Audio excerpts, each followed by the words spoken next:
every industry that I've seen, the criminals are actually the earliest adopters. So they are the most interested to see what are the new technologies that they can use to move their stolen proceeds faster in the more secure way, more secure way in their terms. And like just think about the instant payments. Like we all enjoy as a consumers, we enjoy the instant payments. The money goes back and forth in seconds. But like few years ago, before the instant payments were here, to move the criminal proceeds, it took also a few days actually to send from one country to another, which obviously meant that there was like much higher risk for these criminals to get caught by the AML teams. But now, if the money moves on in seconds, it's so much easier for them to move also the criminal proceeds. But actually, these new financial technologies are now helping to increase the profitability of the criminals, and like there is like less risk to lose the money that's moved from these crimes into the legit assets thanks to the Right. financial technology. So we as fintech entrepreneurs need to take more moral and actual responsibility for being really cautious and like building or applying really high quality products to make sure that our innovation doesn't enable this crime to grow further. And that's like a cultural mission thing that people do need to understand who are active in this fintech space.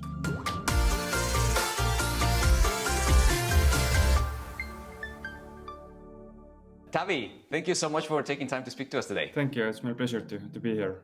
Yeah, likewise. It's a pleasure to meet you. So before we start, just tell us a little bit about who you are and what it is that you do. Yes, I'm an entrepreneur and a mathematician actually, and throughout my career I've been using data science and product development to beat financial crime around me. I used to do it in Skype, which was like years and years ago. I was fighting fraud, credit card fraud, account takeovers. And then at Wise, I built up compliance teams, AML functions. And now over the last 4 years, I've been building my own company called Salv, which is here to beat financial crime with different products, which are helping AML teams around the world. So that's what I do. Right. Okay. So tell us a little bit more about Salv. Specifically, I'd like to know what's its core value proposition and what problem is it solving in the market? Yes, there are there is a complex set of problems around AML and compliance, and one of the biggest things is that most of suppliers and most of teams are focusing too much on being compliant, like focusing what's written down in the laws and fulfilling the auditory expectations, but not actually they tend to forget what is the core idea of this compliance AML compliance laws, which is about like stopping bribery, stopping drug trafficking, stopping illegal weapon trading, wildlife destroying. So the problem is that we're trying to resolve is that actually making the AML teams and processes effective to beat different types of the crime that's happening around us. Taavi, so at the beginning of our conversation, you phrased what you used to do at Skype in a very interesting way. You said that you were fighting financial crime at Skype. So I'm curious to know what was it that drove you to really undertake this problem? What is so important about financial crime that you thought this is the problem that I want to solve as an entrepreneur? Well, originally, when I started my career at Skype, I didn't know anything about crime fighting in digital world. So it was just a coincidence because I knew mathematics, I knew probability theory, I knew data science, and some friends of mine invited me to help them to do something which was related to fraud. So I learned over there what are the implications on the end users, like how much money normal people are losing because of the fraud, how much harm is being done with this type of the crime. But over the 15 years of career in that space, either be fraud, terrorist financing, bribery, stopping corruption, money laundering, I have learned, read from articles, seen individuals and companies suffering under these kind of crimes, and this gave me like understanding that okay, if I want to do something meaningful for this world, like what are the things that I can do, and then I can apply my product knowledge, my data science knowledge, and my area expertise to do this to build the technologies which are scalable across multiple different companies, across multiple different jurisdictions to help them be more effective in this crime fighting space. Right. Okay. So I guess you're what's known as one of the Skype mafia members. Is that how you call them? Yes, that's true. Like it's there are generations of entrepreneurs who have come out from Skype, and like why is it like part of the Skype derivative and many others. So like I'm like maybe third generation, and this is like pretty magical thing that's happening because like it's not only about experience that we got and like seeing it's possible to build global world-changing companies. We did that, but also we got a really good network of people, old colleagues around us who are always willing to help support with their contacts, with their expertise, with their funding. And this has boosted like not only Salv, but like tens or hundreds of other startups here in Estonia to grow out from the Skype mafia. Absolutely. We're fascinated by how this network has developed in Estonia and how these companies have brought in investment and a very deep understanding of global tech know-how back into the environment. That's really, really cool. Let's talk a little bit more about Salv, and specifically, I'd like to know what are the key differentiators from the company, given the fact that we've seen a number of AML and RegTech companies pop into the market in recent years. Yes, like we have been building Salv for the last 4 years, and we have now 60 people in the team, and we have customers across 13 different countries, about 50 or more customers. So that's about like stage where we are at. Like funding wise, we're just between the seed and the round and so on. What's the differentiator? Like one really key innovative thing that we believe in, and we keep getting feedback from the regulators and from Financial Action Task Force, is actually the product that allows collaborative crime fighting between the different crime fighting teams in different organizations. So it's called AML Breach. So that allows, like think about sanction teams who need to exchange information between themselves about getting more information about sanctioned sanction alerts. Think about fraud fighting teams who are claiming back the funds which were moved from one bank to other, from one fintech to other, and so on. Criminals are working in the networks, and are moving. Criminals are moving the stolen money, criminal proceeds in the networks. With crime fighters, until now, have been working in silos. So that's what we built, launched first in Estonia. We connected all the banks and just part of the fintechs into the one collaborative crime fighting network, where they're exchanging pieces of information between themselves. And ultimately, as this crime fighting comes down to the data information, how much data you can use to identify suspicious activities and to stop them, then obviously each organization has their own data set, which is good, and they're using it as much as they can. But we are actually helping them to get some bits from the other organizations' data sets as well, in the compliant and secure and transparent way. And this is like something that's now growing into UK, into rest of the Baltic countries, into rest of the world as well. So that's like something which is really unique. And as I said, like it's not up to us, but there are like really large global players who are now finding out that, okay, maybe 5 years ago, the AI and machine learning, and these were like new innovative technologies, and everyone was running after them. Then in these days, it's this collaborative crime fighting, and ultimately we have the first and only really scalable product which can be used. There are a couple of other initiatives as well in the world happening in that regards. But this is like these are like pretty much country specific or limited to specific payment network or limited to specific large bank. But the product wise, that's pretty unique. That's one thing. And the other is like we're also focusing on improving massively the existing core AML products like transaction monitoring, where there is like a lot of configurability which our rule engines are giving, so our customers can control themselves what they are monitoring and what not. So it helps them to reduce the false positive rate and increase the true positive rate. we also allow them to automate the sanction screening process, because everyone who has been doing this, they know that there is massive amount of false positive alerts which is coming out through the sanction screening, and you need to keep hiring more and more people. But instead of that, our customers are just automating resolution of these sanction alerts, and it's reducing their workload like by 20 times or something. So that's basically what I'm saying is like through the automation and through the flexibility, we're helping to improve multiple different processes.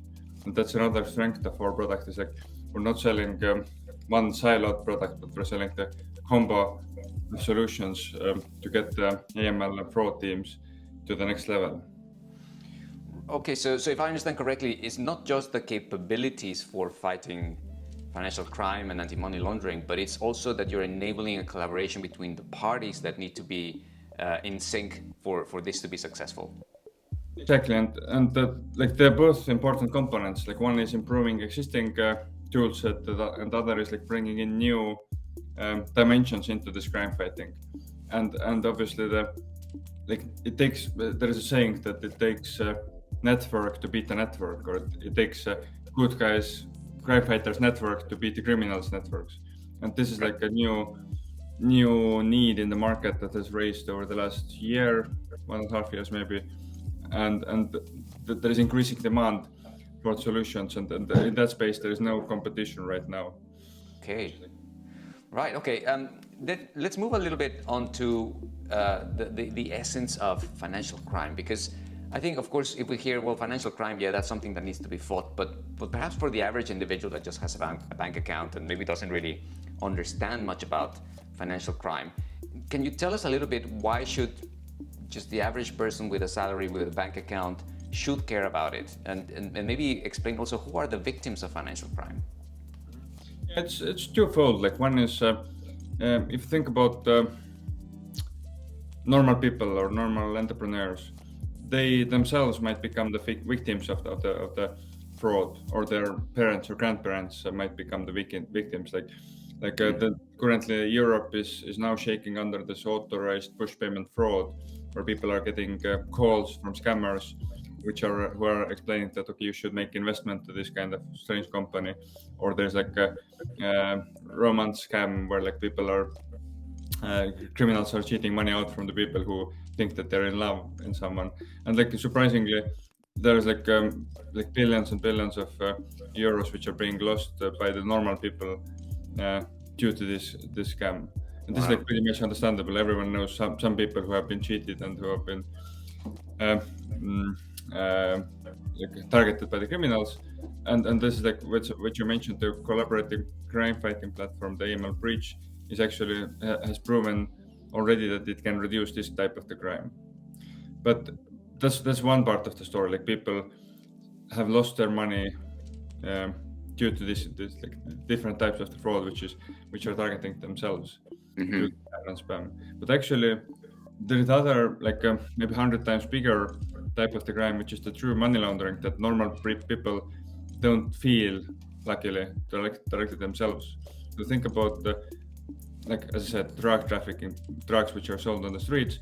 Someone is getting cash from that, and like this cash is moving through the financial networks into some luxury yachts or villas somewhere else. Yeah. Or think about the current war, the Ukrainian-Russian war.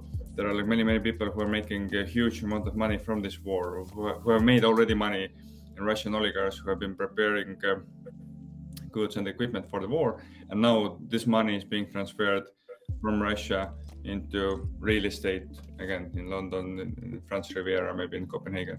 And again, this is like there are many other examples, like wildlife trafficking into straying in Africa, or like people trading. Like a couple of years ago, if you think about people who were traded from Africa to Europe for money, again, someone made a huge amount of cash for that, and it got laundered through the complex transactions into proceeds which look legitimate, right?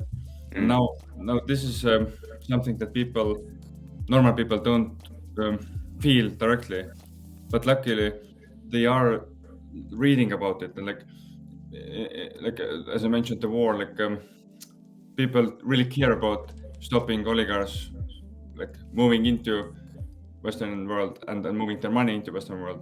So and thanks to the fact that people do care about these things, even if it's not impacting them directly, this is putting pressure on the governments, because governments want to do something that like the electorates want to force them, and governments are putting pressure on the banks and financial technology companies, who need to be more cautious of the real crime fighting, and they need to be more active in that space. And this kind of mental change has influenced the whole business a lot. It wasn't here 5 years ago.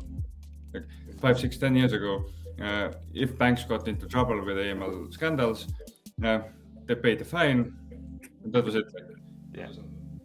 But today, like over the scandals we have seen a couple of years ago here in Scandinavia, also like in the Central Europe, we see that people, shareholders, do care about the AML scandals, and they start selling their shares, and the share price drops 20% if a bank gets into some kind of problem with AML or sanctions thing. So basically, the people on the streets or newspaper readers, they do care about this emotionally, and this is like causing pressure now for the whole AML compliance system to take a next step up.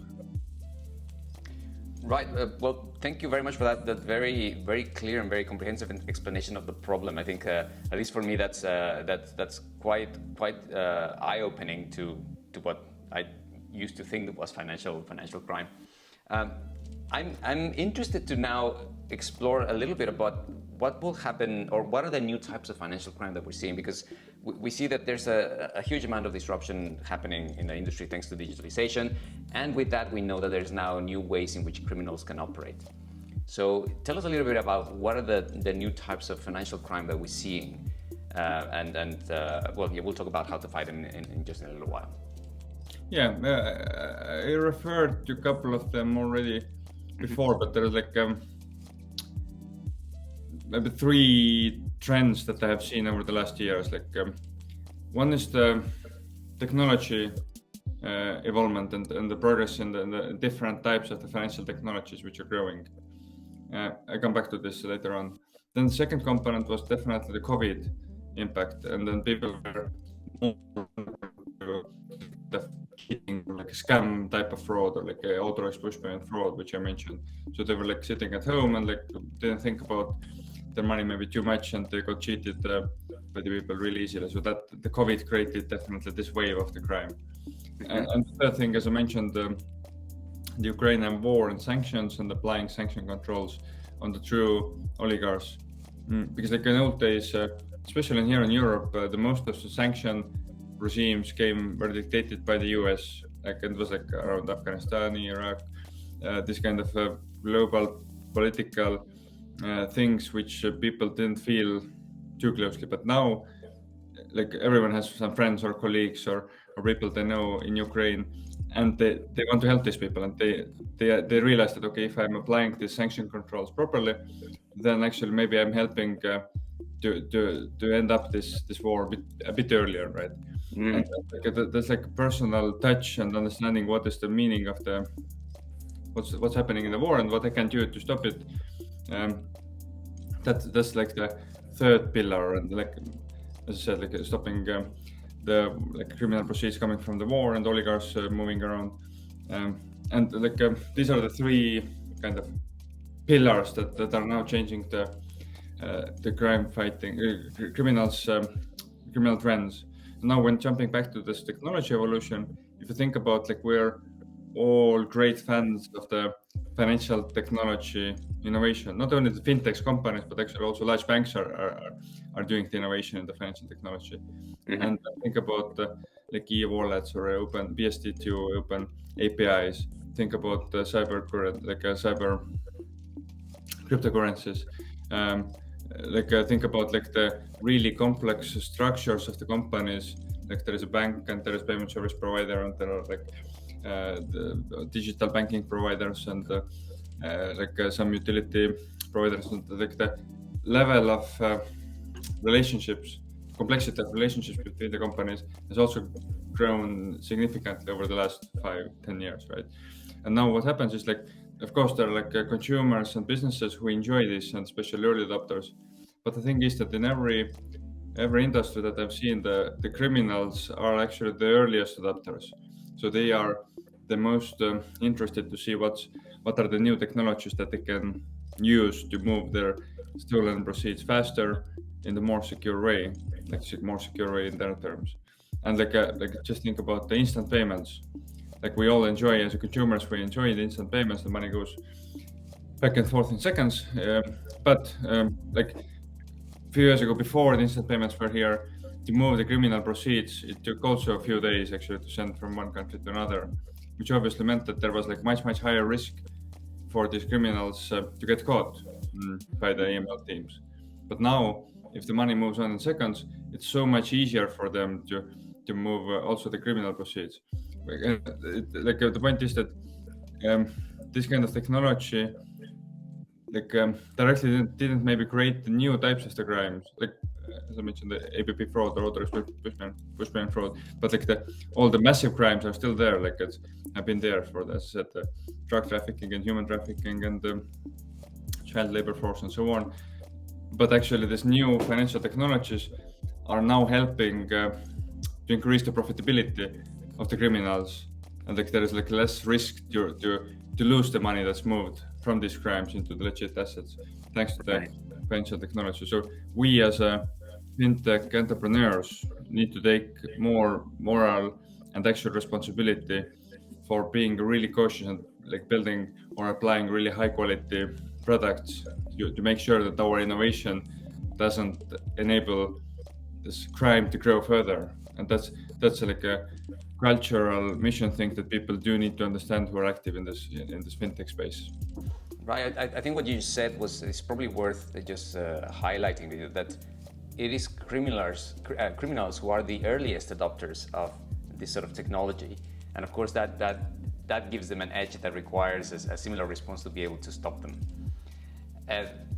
So with that, tell us a little bit about what are the capabilities that financial organizations like banks or pension funds or investment companies need to have or to develop in order to fight this new type of financial crime?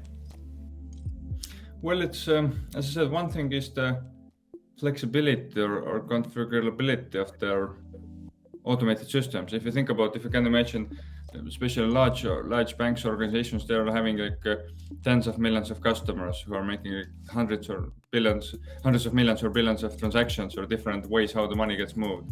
And now in these days, like again, 15 years ago, kind of pretty much the only way or almost the only way to move the money was just a regular bank transfer, and you had a bank account, and it was like pretty linear or pretty simple structure how the assets could be moved and stored, and it was like really natural to build controls on the top of that.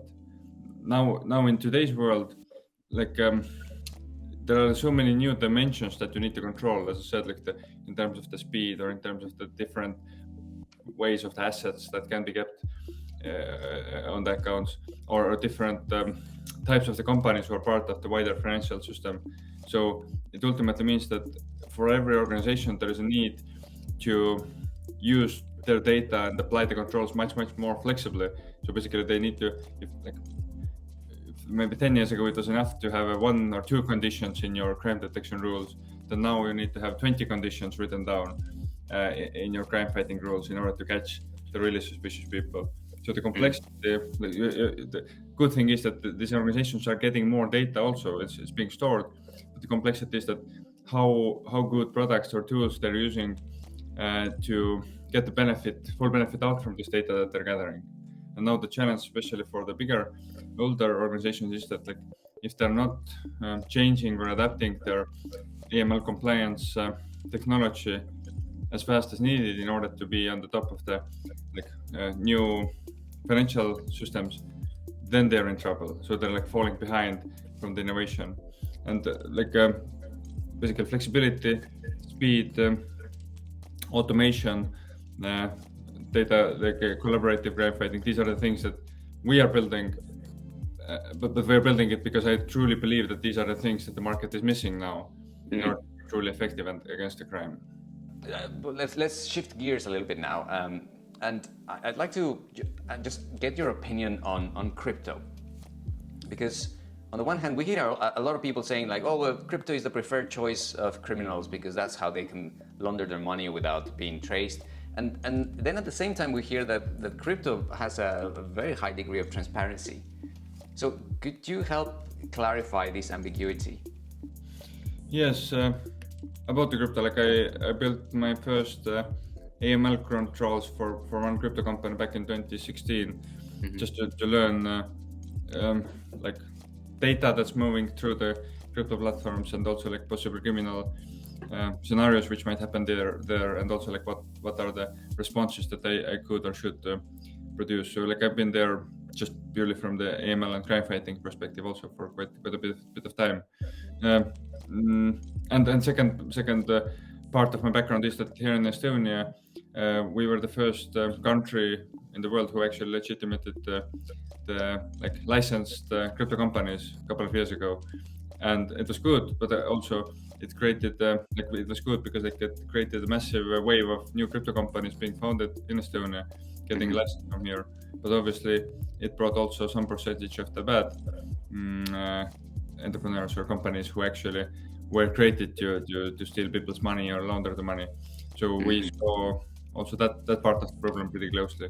So like business-wise and politically and so on, it has been really interesting times over the last couple of years, seeing very closely some really shining stars or growing revolutionary companies and who are making the world better and safer place, and then other companies who are not that who don't have that good intention. So the mix of the companies is pretty wide, and I wouldn't say that like on average the average crypto company is more risky than the average bank. Actually it's kind of vice versa. If you zoom out, then 80% of the money laundering still happens through the classical banking sector. Oh wow! And like based on the research and studies, and like if you compare the sizes of the respective buckets, like the crypto assets, like where it used to be like 2.5 trillion, and overall banking was at like close to 100 trillion. So it's like that's like very different ballgame. It doesn't mean that there are not problems in the crypto space. There are definitely, but it's just like the size is like size of the problem is like two orders of magnitude difference from the classical financial system versus the crypto companies. But actually, when zooming into that, like zooming into the cryptos, it's still like it comes down to the like founders of the networks or organizations, and how much do they understand like what are the risks that they're introducing, and if the values are right and they do understand that they need to control also the system and keep it financially safe, then they have really like wide range of products and tools, approaches that they can use already. If they choose not to use those, of course, then it's a problem. But if people are aware of the risks of the money laundering and sanction regime and fraud and so on, the scam, then they can pick like set of products which are meant to monitor all the crypto transfers, all the transparent crypto transfers, and all the links to the existing previously known dark players of the market. So basically, thanks to this transparency of the crypto space, you can trace back to the like money or like virtual assets which are coming or related to some drug traffickers or like some criminals.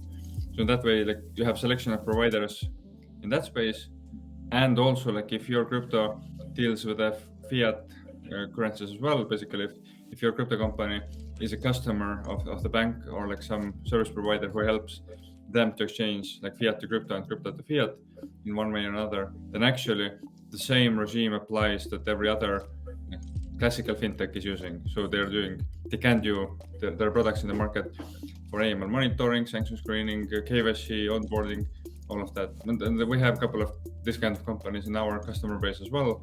So they are as mature and healthy companies as like classical small size or medium sized banks that we're serving. So it depends very much on like where the crypto company position themselves, like values wise and also like technology or product wise. But that's why I'm feeling more and more confident that okay, all the good companies, they know more what they should be doing, and there are better products available to help them. and the guys who are not deciding not to do that, they are more easily detectable by the authorities, and they can be called out and stopped if needed. Yeah, exactly. And I guess the incoming regulation will also help clean that out a little bit. Yes, like the regulations also are helping, but I'm not putting too much hopes on the regulations. To be honest. Right. The regulations are also being applied for the large banks, and we see scandals coming out regularly. So it's more about cultural values and the way how organization is set up, like how well they are actually able to follow the ideas of the regulations. Just to give you some statistics, like if you're looking at the 50 biggest banks in the world or banking groups in the world, then over the last year, every fourth of them, like 25% of the biggest banks, got some kind of fine from the regulators because of being not being compliant. So in the crypto space, I think the percentage of crypto companies who are getting into trouble is much lower than 25%, right? So it's like but the regulation around the banking has been here for ages, right? The regulation itself is like, it's necessary but not sufficient to be actually like protected against the crime. That's a really interesting insight. Let's just to close our chat for today, Taavi. Tell us, what's your vision for fighting financial crime within, let's say, the next 5 years, and what's the role that you hope Salv will play in the overall financial services ecosystem? The networking is the future, as I see it. It doesn't replace the existing trends, like existing approaches and products and procedures, but this is like a huge missing component. So if you zoom out the whole world, financial institutions are connected through this kind of electronic networks between themselves, right? And the virtual assets can be moved through this network. It's like internet, but actually for finances, right? And the problem is that actually today criminals can use the full benefit of this network, but good guys cannot use the benefit. So my vision, like in the next 5 or 10 years, all the decent players in the financial sector companies are connected to each other in terms also not only financial, but also actually in terms of suspicious information sharing or collaborative crime fighting. And not only private sector, but actually also FIUs, the financial investigations units, are also connected to this network, so they can all enrich. And it doesn't mean that all the good customers' data would be exposed. That's not the way how it goes, right? I don't want my transactions to be seen for the whole world, but I want to do that if I'm suspicious to my bank, then I would like actually the other bank also know that I'm suspicious, and they would like to resolve this suspicion as fast as possible, so they will cause less harm on me if actually they have better understanding who I am and what I'm doing. So that's the way where it's heading to. And of course, we want to be big part of this network building game, and now we are super well positioned to be there. But let's say there will be more and more this kind of initiatives coming up, which are kicking off first atomic network in different countries, segments, and ultimately these atomic networks will start growing and connecting to each other. So that's why it's I think over the next 5 years it will be really interesting to see where we're heading with this networking of the crime fighters. Right. Well, Taavi, thank you so much for sharing your expert insights on this field, and I think it's a very interesting development and developing field that we see. So we'll be keeping a close eye to see how it progresses over the next few years. Thanks so much for spending time with us. Thank you for all your questions. Have a great day.